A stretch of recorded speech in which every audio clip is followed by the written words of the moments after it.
In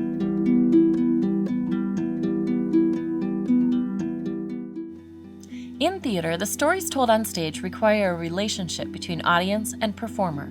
Part of this relationship is the energy that both give and receive from each other, and part is the mutual understanding between both that what the audience is watching requires them to suspend disbelief and accept certain things to be true during a performance.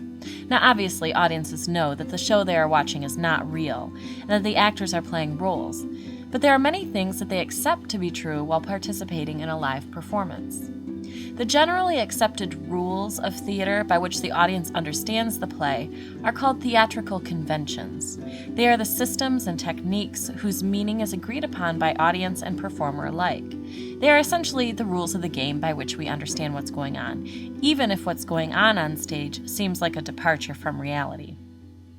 For example, the audience knows that the play they are watching is not happening in real time, that the 2 hours they are in the theater may represent a day or a week or even several years.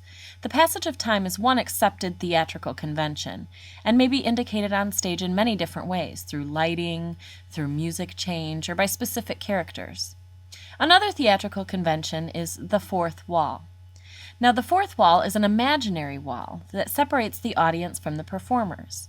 The audience understands when watching a show that the performance is like looking into the rooms and lives of the characters. Consider a set show on television like Friends or Seinfeld. In both apartments, there is one wall that the audience never sees but accepts to be there. The same is true for many shows on stage. Actors also use theatrical conventions that the audience understands within the context of the story being told on stage. For example, sometimes an actor may be performing in a scene, but break the fourth wall to deliver a line directly to the audience or to themselves. This is called an aside, and the audience understands that the other characters on stage do not hear this comment, even though it's clearly audible to everyone in the theater. Sometimes characters deliver their own thoughts and philosophize about life or their situation while on stage. This is known as an actor delivering a soliloquy. Now, we don't typically deliver our thoughts out loud to ourselves in this way in real life, but audiences understand and accept soliloquies in the context of the play. Other ways of delivering lines on stage include more familiar interactions such as dialogue and monologues. Dialogue is obviously speech between actors on stage, and a monologue is a long speech by a single actor, typically to another character. As you know, you will be performing a monologue soon in class. In this context, without other actors with you in the scene, there are some conventions you can use to allow your audience to better connect with your character and help them to more easily suspend disbelief for your performance. One of these ways is with focus. Focus refers to where an actor is looking.